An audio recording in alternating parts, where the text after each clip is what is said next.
पिछले वाले भाग में आपने देखा कैसा कामचोर कालू कौवा घर में पड़ा रहता है। जब गोरी कौवी कालू कौवा को काम पर जाने के लिए कहती है तो काम के बहाने दूसरी कौवी से मिलने लगता है और दूसरी कौवी को शादी के लिए पूछता है। फिर दूसरी कौवी अपनी माँ के पास जाके अपनी माँ को सारी बात कौवे की बता देती है। गोरी कौवी घर छोड़कर अपने मायके चली जाती है। कालू कौवा बहुत खुश होता है और वह दूसरी कौवी के घर जाता है और मिंटी कौवी की माँ शादी के लिए मान जाती है। फिर दोनों मिलकर शादी कर लेते हैं। वह दोनों घोंसले में बैठे होते हैं, तभी चिड़िया उन्हें देख लेती है और वह गोरी कौवी के पास पहुंच जाती है। अब देखते हैं आगे। चिड़िया, तुम यहाँ कैसे आए और तुम्हें कैसे पता चला कि मैं यहाँ आई हूँ? गोरी बहन, बहुत ज़रूरी बात है, इसीलिए मुझे यहाँ आना पड़ा। ऐसी कौन सी बात करनी है तुमको जो तुम्हें यहाँ तक आना पड़ा?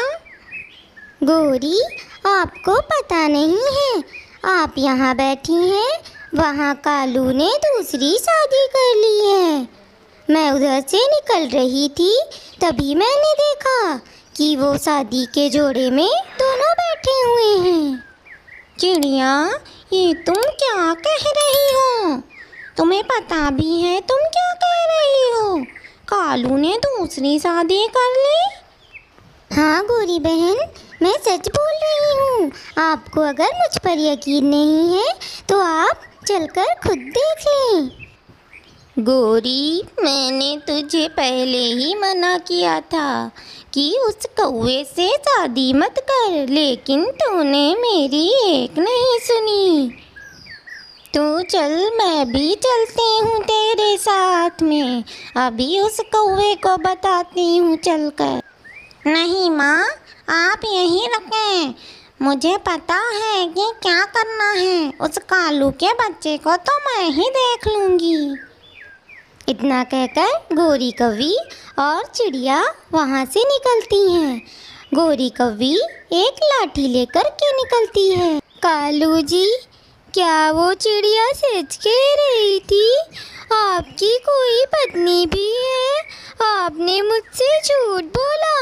आपने तो बोला था कि आपकी शादी नहीं हुई है।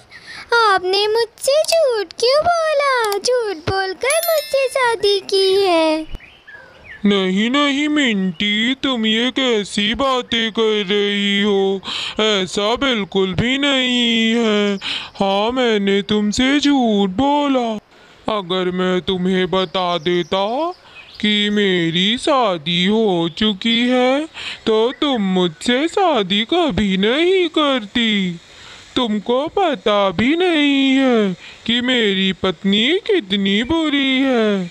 मुझे दिन भर काम कराती रहती है और खुद आराम करती रहती है। मैं तो उससे शादी ही नहीं करना चाहता था, लेकिन उसने जबरदस्ती मुझसे शादी की। उसकी माँ के पास बहुत बड़ी बंदूक है। उसने बंदूक दिखाकर मुझसे जबरदस्ती शादी करवाई है। अब तुम ही बताओ, मैं क्या करता? कालू कौवा मिंटी कौवी को ये सारी झूठी कहानियाँ बताकर रोना शुरू कर देता है।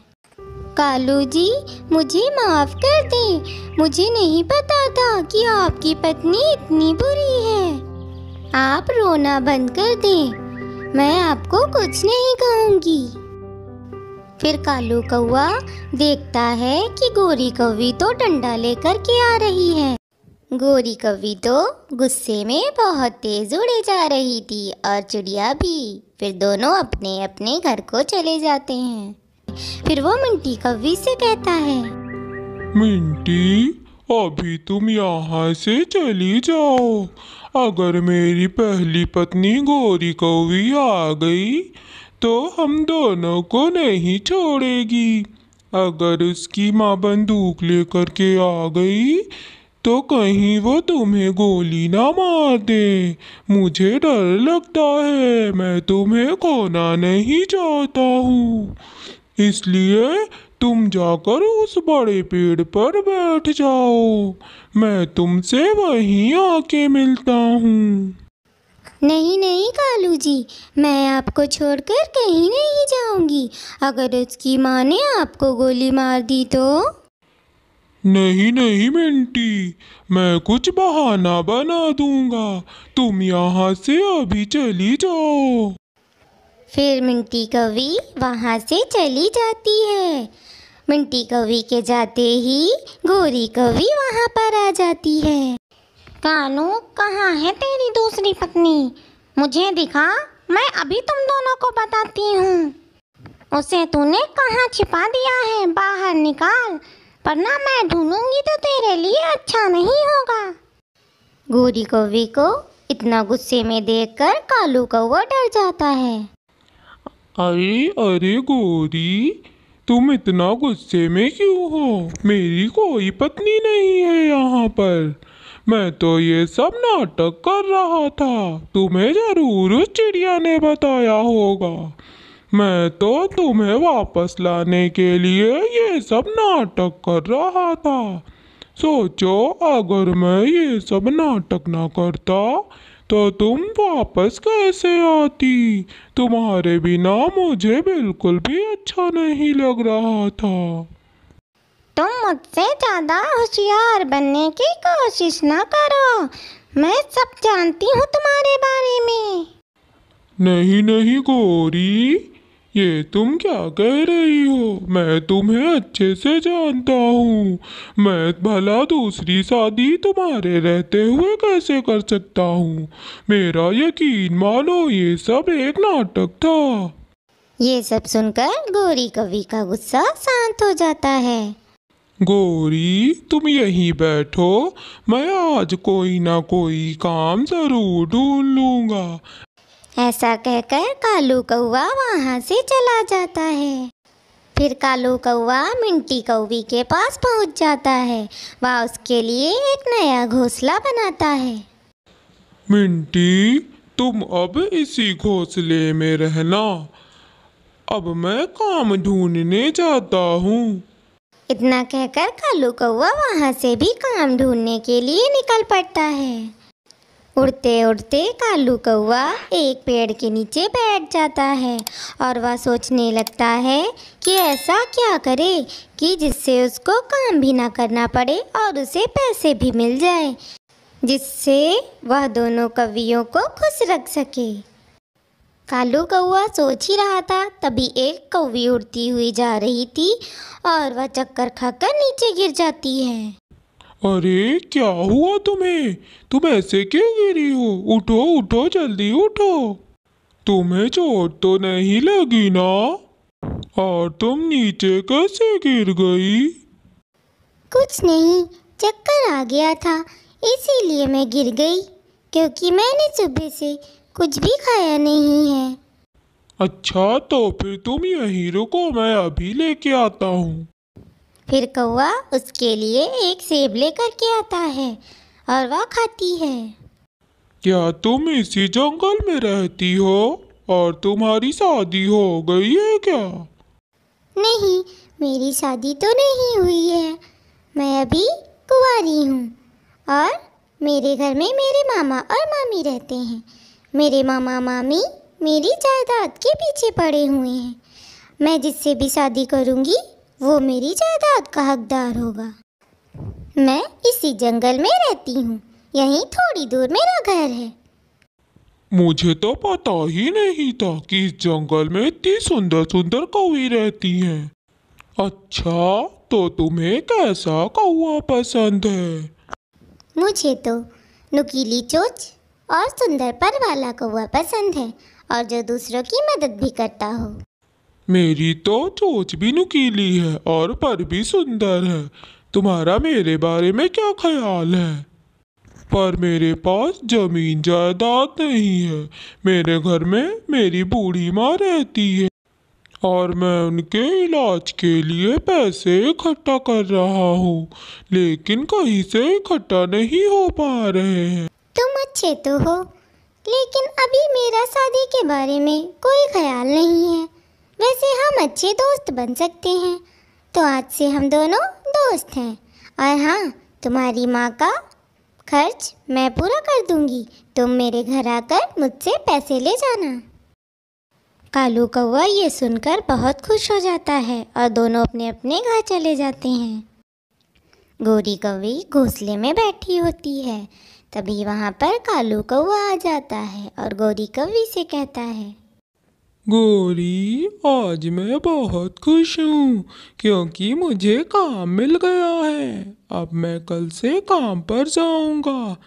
अब तुम्हें चिंता करने की कोई ज़रूरत नहीं है, मैंने काम ढूंढ लिया है। अच्छा, क्या काम मिला है, बताओ तो मुझे। वो मैं तुम्हें बाद में बताऊँगा। तुम बस पैसे रखने की तैयारी करो। तुम यही बैठो, मुझे कुछ काम याद आ गया है, मैं अभी वो करके आता हूँ। फिर कालू कौवा वहाँ से चला जाता है और वह मिंटी कौवी के पास पहुँच जाता है। मिंटी, आज मैं बहुत खुश हूँ, मुझे काम मिल गया है। अब मैं तुम्हें रोज पैसे लाके दूंगा। तुम्हें किसी चीज की कोई कमी नहीं होगी। अच्छा, क्या सच में? सच में आपको काम मिल गया है? ये तो बहुत खुशी की बात है। फिर अगला दिन हो जाता है और कालू कौवा सुंदरी कौवी के पास पहुंच जाता है। सुंदरी, तुम्हारे मामी मामा कहाँ हैं? मेरे मामी मामा तो बाहर गए हुए हैं। अगर यहाँ होते तो शायद हम दोनों यहाँ बात ना कर पाते। फिर दोनों कुछ देर बातें करने के बाद कालू कौवा पैसे लेकर वहाँ से चला जाता है। फिर कालू कौवा पैसे लेकर मिंटी कौवी के पास पहुँच जाता है। मिंटी कौवी को पैसे देने के बाद कालू कौवा शाम को गोरी कौवी के पास पहुँच जाता है। गोरी, ये लो पैसे, आज मैंने इतने पैसे कमाए हैं। गोरी कौवी पैसों के देखकर बहुत खुश हो जाती है। अरे पति जी, आप कितने अच्छे हैं, कितनी मेहनत करते हैं आप मेरे लिए। मैं सारी खुशियाँ पा सकूं, इसलिए आप दिन भर कितना काम करते हैं। मेरे अच्छे पति, बताइए क्या खाएंगे आप? कालू कौवे का तो रोज का ही यही काम बन गया था। अब तो उसे बिना काम के ही पैसे मिलते थे और वह तीनों कौवियों को खुश रखता था। फिर एक दिन जब वह सुंदरी कौवी के घर जाता है तो सुंदरी कौवी कालू कौवे से कहती है, कालू, तुम एक अच्छे कौवे हो और मैं खुशनसीब हूँ कि तुम्हारे जैसा दोस्त मुझे मिला। लेकिन तुम्हारी माँ बहुत बीमार है। मैं इतने दिनों से सोच रही थी पर मैं वहाँ जा नहीं पाई। मैं तुम्हारी माँ से मिलना चाहती हूँ। मुझे अपने घर का पता बता दो, मैं वहीं मिलने आ जाऊँगी। कालू कौवा ये सुनकर सोच में पड़ जाता है क्योंकि उसकी कोई बूढ़ी माँ तो थी ही नहीं। अब वो किसे दिखाएगा? ठीक है, मैं तुम्हें माँ से मिला दूंगा, लेकिन जब मैं कहूँगा तभी आना पड़ेगा। आज तो मैं तुम्हें नहीं मिला सकता, इसलिए तुम कल दोपहर में आना। मैं तुम्हें अपनी माँ से ज़रूर मिला दूंगा। फिर कालू कौवा सोचते हुए वहाँ से निकल जाता है। फिर कालू कौवा घर पहुँच जाता है और गोरी कौवी को पैसे दे देता है। गोरी, आज मुझे तुम्हारे मायके वाले जंगल से पक्षी मिला था। वो बोल रहा था कि तुम्हारी माँ की तबीयत ठीक नहीं है। मैंने सोचा मैं तुम्हें बता दूं, तुम्हें देखने जाना चाहिए। कालू, तुम ये क्या कह रहे हो? मैं अभी कुछ दिन पहले ही तो आई थी, तब तो माँ एकदम ठीक थी। पता नहीं, मुझे पक्षी ने बताया तो मैंने तुम्हें बता दिया। आगे तुम्हारी मर्जी। फिर दोनों सोने चले जाते हैं। फिर सुबह हो जाती है और गोरी कौवी अपने मायके चली जाती है। उधर मिंटी कौवी बैठकर सोच रही होती है। कई दिन हो गए, कालू जी तो मिलने ही नहीं आए। पता नहीं कहीं उन्हें कुछ हो तो नहीं गया। मैं जाकर के देख कर आती हूँ। फिर मिंटी कौवी कालू कौवे के घर की तरफ निकल पड़ती है। इधर कालू कौवा आराम से बैठा सुंदरी कौवी का इंतज़ार कर रहा होता है। तभी सुंदरी कौवी वहाँ आ जाती है। अरे कालू, तुम तो अकेले बैठे हो, तुम्हारी माँ कहाँ है? मेरी माँ शायद पानी पीने गई है। तुम यहीं रुको, शायद अभी आ जाएंगी। सुंदरी कौवी और कालू कौवा बातें कर ही रही होते हैं। तभी वहाँ पर मिंटी कौवी और गोरी कौवी भी आ जाती हैं। कालू, ये कौन है? गोरी, मिंटी, तुम दोनों यहाँ कैसे? गोरी, तुम तो अपने मायके गई हुई थी, यहाँ कैसे आ गई? वो मुझे मेरे मायके के जंगल से पक्षी मिल गया था। उसने मुझे बताया कि मेरी माँ की तबीयत तो एकदम ठीक है। तब मुझे समझ में आया कि ये तुम्हारी ज़रूर कोई चाल है। कालू जी, आपने मुझे धोखा दिया। माना कि आपकी पहली पत्नी अच्छी नहीं थी, बहुत बुरी थी, पर मुझसे शादी करके ऐसा क्यों किया? मुझे सब समझ में आ गया है। मैं बुरी हूँ? अच्छा, मेरी माँ ने तो मना किया था कि इस कौवे से शादी मत करो। न जाने कौन सी मनहूस घड़ी थी जब मैंने इससे शादी करी। मैंने पुलिस को फ़ोन कर दिया है। अभी पुलिस आती होगी, तब तक तुम्हारी थोड़ी सेवा तो कर दूँ। फिर तीनों कौवियाँ मिलकर कालू कौवे को बहुत मारती हैं। मुझे छोड़ दो, मुझे छोड़ दो, मेरे पंख। फिर कालू कौवे को पुलिस पकड़कर ले जाती है।